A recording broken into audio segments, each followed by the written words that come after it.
Et si la crise que tu traverses actuellement n'était pas une punition, mais une opportunité? Je sais, si tu es au fond du trou en ce moment, c'est pas forcément ce que tu as envie d'entendre.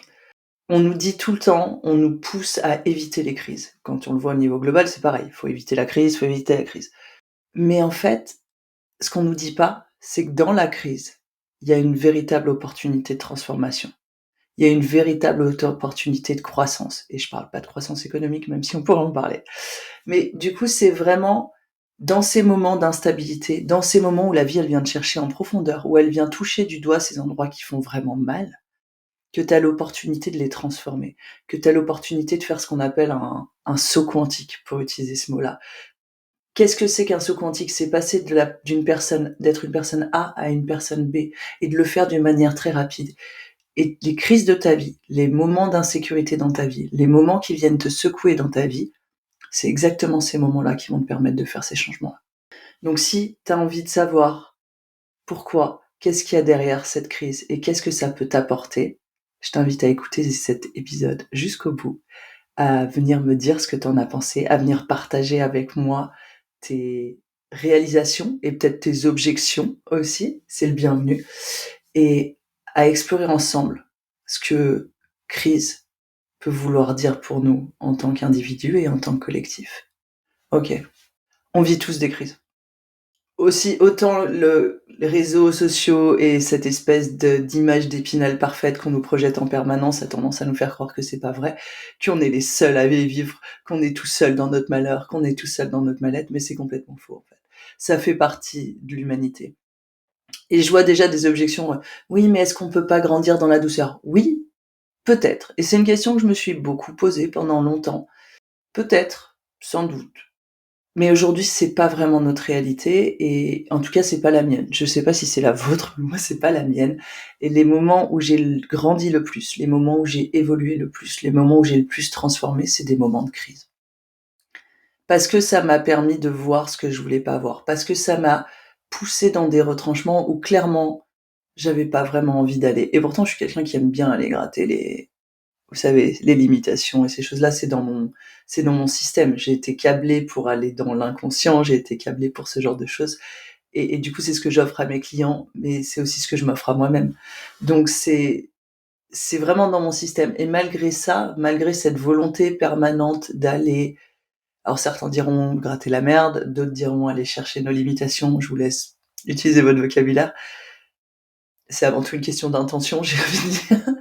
Mais malgré ça, la vie m'a toujours envoyé ce que j'appelle des scuds, donc des difficultés, des choses à traverser assez intenses, qui ont toujours eu, pour moi, cette capacité à réaligner ma vie.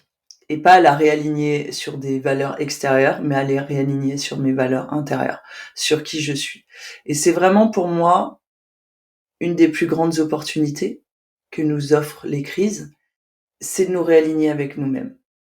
Alors, on va commencer par définir ce que c'est qu'une crise, parce que on en vit tous, mais il y a les crises relationnelles, les crises amoureuses, les crises financières, les crises autour de la santé, les crises de confiance, les crises de sécurité, les crises de sens.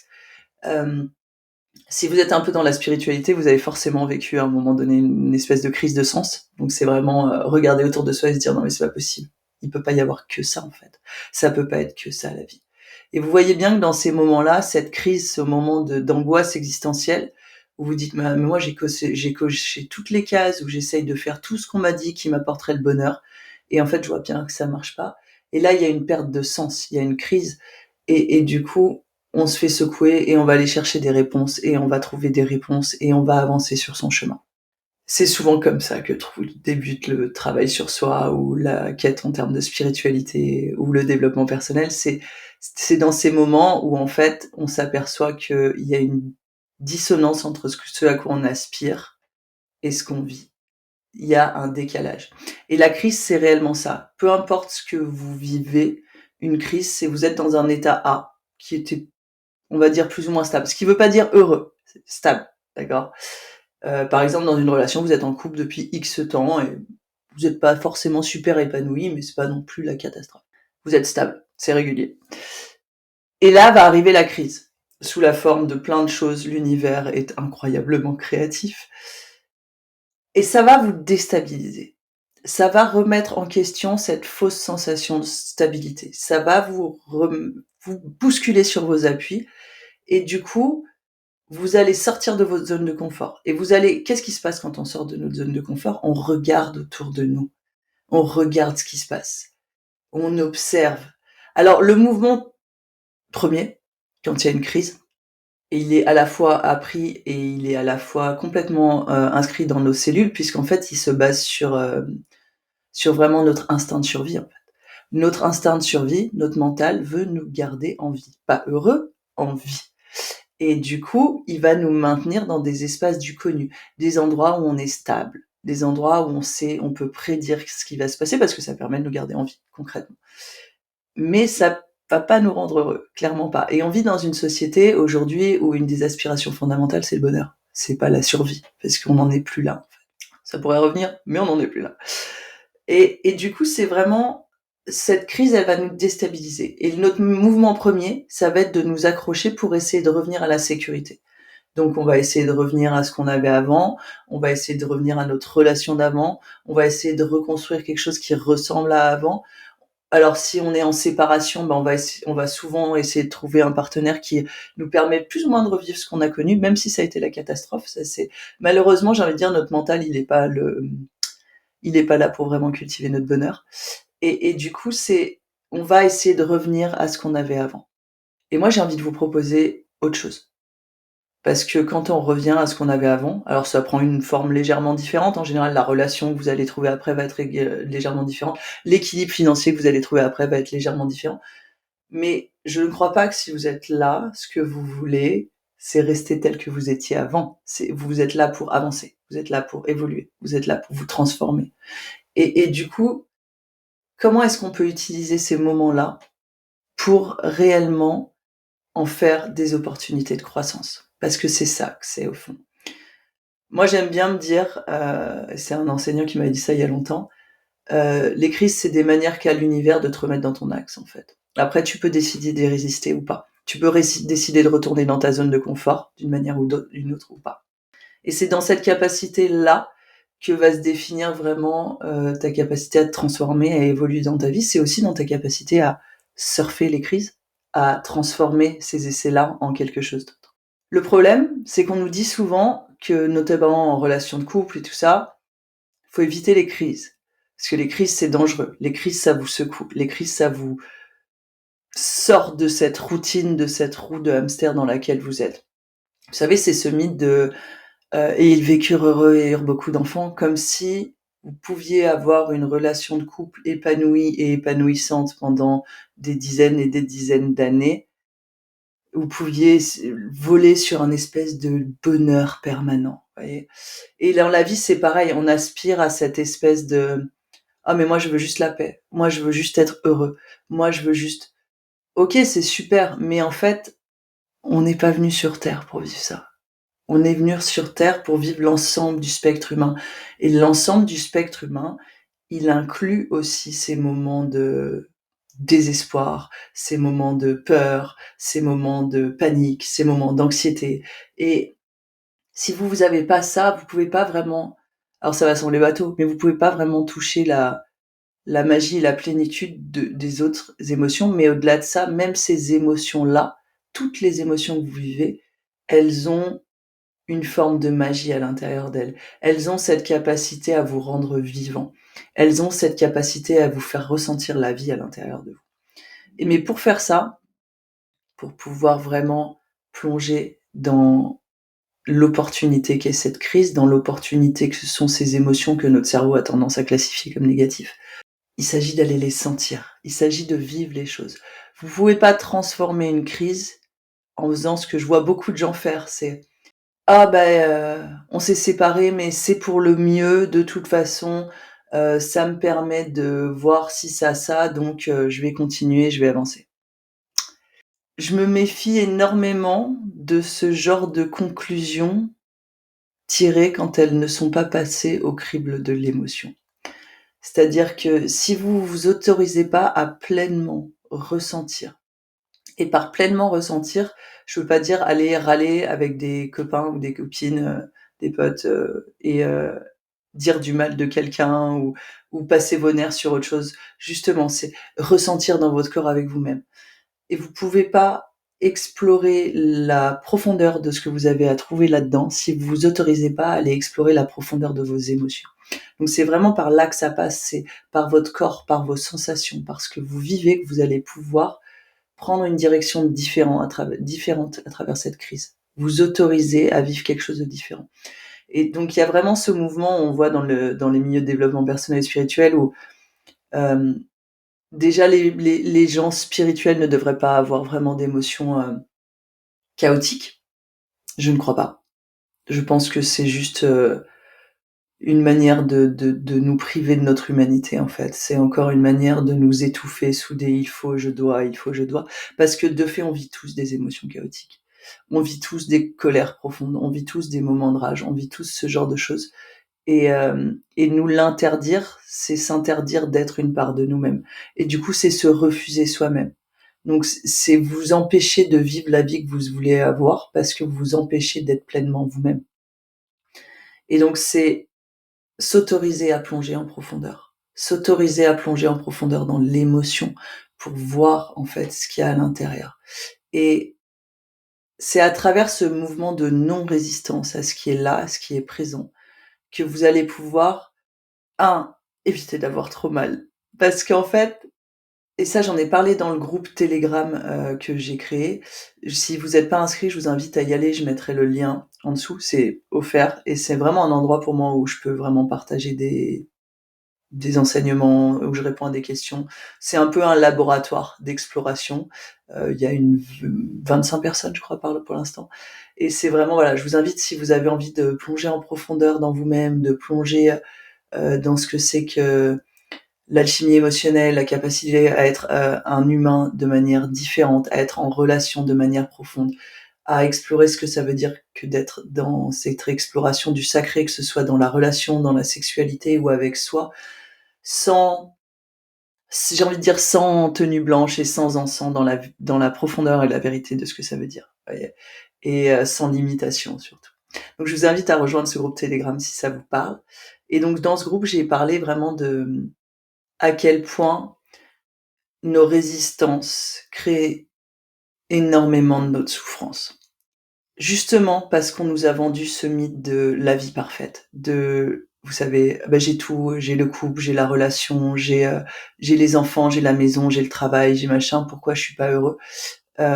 Et donc on nous vend cette espèce d'aspiration à la perfection, au bonheur permanent, à quelque chose qui ressemblerait à ce que les catholiques décrivent comme le paradis, vous voyez, mais c'est complètement utopiste, et pas dans le bon sens du terme. Et, et c'est complètement déconnecté de la réalité humaine. Et du coup, on aspire à cette espèce de perfection, et du coup, quand on l'a pas, on se juge. On se juge soi-même. On se juge parce que si on n'a pas et que tous les autres l'ont, parce que bien sûr, tout le monde fait semblant qu'il l'a d'une certaine manière, euh, on se juge, on a honte de nous, ou alors on va juger la vie, ou alors on va rentrer dans une logique de victimisation. Mais pourquoi moi? Moi, je suis une bonne personne. Pourquoi est-ce que ça m'arrive à moi, etc., etc., etc. Et il y a longtemps de ça, j'ai travaillé avec une femme incroyable et justement est venue dans ce moment où je vivais quelque chose de très difficile, cette question: mais pourquoi moi? Enfin, je fais tout, je fais le travail, je suis là, je suis une bonne personne. Pourquoi moi? Et là, elle m'a regardé dans le blanc des yeux. Et elle m'a dit: «Mais pourquoi pas toi?» Et c'est vrai, en fait. Qu'est-ce qui fait que nous, on devrait éviter, ne pas souffrir de ce que c'est que d'être humain? Qu'est-ce qui fait que nous, on devrait passer à côté et que les autres, ça a aucun sens, en fait. Et du coup, ça nous remet aussi dans notre axe.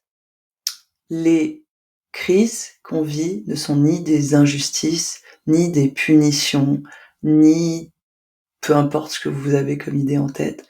Ce sont des opportunités. Ce sont des cadeaux. Et si vous êtes dans une crise maintenant, vous avez probablement envie de me jeter des trucs au visage, et je comprends.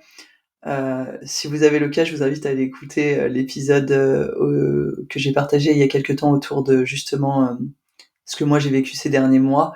Et il y a une amie qui, dans les pires moments, me disait: «Mais tout est juste», et même si je sais profondément dans mes tripes et dans mes cellules que tout est juste, dans ces moments-là, j'avais pas envie de l'entendre. Et en même temps, c'est exactement ce que j'avais besoin d'entendre. Donc je réitère, vous êtes pas la victime de votre situation. Vous êtes pas la victime de vos circonstances, en fait.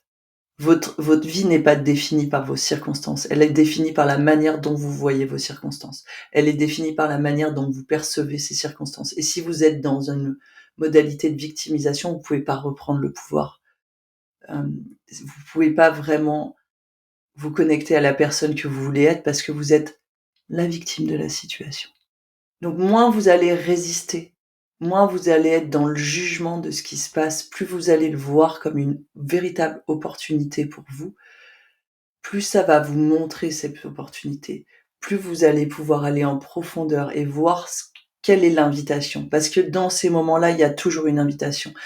Dans ce que j'ai partagé sur l'épisode d'avant, c'était l'invitation pour moi était de voir les limites de certains de mes comportements, de certaines de mes croyances sur la vie, euh, de la manière dont j'incarnais la mère toute puissante et où en fait je me limitais là-dedans. J'étais dans la peur là-dedans et à quel point il fallait que j'apprenne à co-créer. Et donc à travers l'exploration de cette crise en profondeur, et vraiment en profondeur, dans vraiment une logique de je suis présente à ce qui se passe, j'écoute les messages et j'accepte que cette expérience est là pour moi et pas contre moi. Ce que j'ai découvert, c'est tout simplement la capacité de co-création avec l'univers. Et peut-être que pour certains d'entre vous, c'était évident. Pour moi, ça l'était pas. C'est-à-dire pour moi, je savais créer des choses dans ma vie, manifester. J'ai beaucoup de volonté personnelle. Et mais ça se faisait beaucoup dans la souffrance, ça se faisait beaucoup dans le pousser, dans faire plus, dans me brûler moi, parce que justement, j'avais pas du tout intégré réellement en profondeur cette logique de co-création volontaire avec l'univers, cette logique d'écoute profonde de ce qui se passe et de où va le courant. Si ça vous intéresse, dites-le moi en commentaire, je pourrais vous faire un épisode là-dessus. Et ce que je vous partage là, c'est le fruit de dizaines d'années de travail sur moi, d'exploration, d'alchimie émotionnelle. Donc ce que j'appelle l'alchimie émotionnelle, c'est vraiment cette capacité à transformer nos émotions en dons, en compétences, en guidance. Et, et beaucoup, beaucoup, beaucoup d'expériences de crise aussi qui m'ont entraînée à pouvoir traverser cette épreuve assez massive de manière assez, somme toute assez fluide au final. Donc si vous êtes là maintenant dans une crise, si vous vivez un moment donné où vous êtes sur le sol et que vous avez envie de vous effondrer et que vous avez envie de tout abandonner, prenez une respiration. Juste prenez une respiration. Détachez-vous légèrement du vécu et remerciez. Oui, je sais, ça fait mal, mais remerciez. Remerciez parce que cette réalité-là, elle est là pour vous. Et plus vous allez accepter d'essayer de le voir, plus ça va être montré, plus vous allez pouvoir le voir. Vous pouvez le voir d'une manière spirituelle comme vous pouvez le voir d'une manière neurobiologique. Si vous me suivez depuis un moment, vous savez que pour moi, c'est juste deux manières différentes de parler de la même chose. Nos croyances créent notre réalité. Dans le sens, alors, d'un point de vue énergétique, ça voudrait dire que ce que vous vibrez crée la projection que vous avez autour de vous. Et si vous partez d'un principe purement psychologique, vous allez interagir avec le monde à travers vos croyances profondes. Donc toutes vos actions vont être dirigées par ces croyances inconscientes à l'intérieur de vous, qui vont conditionner vos rapports aux autres, vos rapports à l'argent, vos rapports au travail, vos rapports à la relation, votre rapport à l'amour. Et par exemple, si vous avez peur d'être aimé parce que vous avez peur d'être vulnérable, je dis n'importe quoi, la première chose qui me vient, bah vous autoriserez jamais à être aimé, vous allez prendre des gens qui vont renforcer cette croyance. Et ça, c'est vraiment, on l'explore dans tout ce qui est théorie de l'imago et tout ça, donc ça c'est pareil, c'est vraiment de la thérapie relationnelle. Mais peu importe comment vous voyez les choses, si vous arrivez à vous détacher un petit peu, ça va vous permettre de juste poser un merci et de voir comment les choses se déroulent. C'est créer des nouveaux schémas neuronaux dans votre tête, en fait. Si votre réponse à la crise, c'est l'effondrement et la victimisation, comment est-ce que je peux prendre un peu d'espace pour remercier? Et après, il y a tout un travail autour. Je vais vous faire un autre épisode, parce que là, je vois qu'on est à 22 minutes, autour de vraiment comment on fait, en fait, pour faire ces choses-là. Parce qu'il y a souvent à la fois le côté heu, victimisation, détresse, et cetera, et où il y a un effondrement émotionnel, mais du coup, là, on est dans un manque de masculin, en fait, sain, et ou alors vous avez l'aspect, je vais direct à la conclusion, je ressens pas mes émotions, je me distancie de mes émotions et je passe à autre chose, ou je fais semblant que ça n'existait pas, ou je tire des conclusions spirituelles sans avoir vécu la transcendance de la réalité. Hem, les 2 sont des moyens d'évitement, en fait. Les 2 sont des mécanismes d'évitement, et souvent le côté, détaché machin est très valorisé, mais en fait il est tout aussi souffrant. Heu, donc c'est vraiment, je vous invite à vous observer et voir où est-ce que vous refusez l'expérience, déjà dans un premier temps, et après à remercier l'expérience. Faites juste ça, et voyez ce qui se passe et dites-moi ce que vous en pensez. J'ai eu une vie pleine de crises. J'accompagne depuis longtemps les gens, autour de ces moments, parce que quand on contacte un thérapeute ou un coach, c'est souvent qu'on est en crise, parce que c'est rare que les gens chez qui tout va bien se disent: «Ah, je vais aller faire,» non, souvent c'est pas comme ça. Hem, je compte même pas le nombre de fois où j'ai pu valider cette réalité que nos crises, quand elles sont accompagnées correctement, quand elles sont alchimisées correctement, quand on apprend à surfer ces vagues-là, quand on apprend à parce que ces connaissances-là, ces compétences-là, elles sont dans votre corps. Je vous y dirai plus dans le prochain épisode, mais quand on apprend à faire ces choses-là en profondeur, quand on est accompagné correctement, ces crises-là, elles sont des opportunités de croissance incroyables, et ce qui découle derrière, la clarté qui découle derrière, l'alignement qui découle derrière, et j'ai envie de dire les cadeaux qui découlent derrière sont presque proportionnels à votre capacité à plonger dans ces moments-là avec toute votre humanité. J'espère que cet épisode vous éclaire. J'espère que si vous êtes dans un moment de crise, ça vous donne une petite fenêtre d'ouverture vers ce qui est possible. N'hésitez pas à me contacter si vous avez besoin d'aide, si vous avez besoin de guidance à ce niveau-là, si vous avez des questions aussi.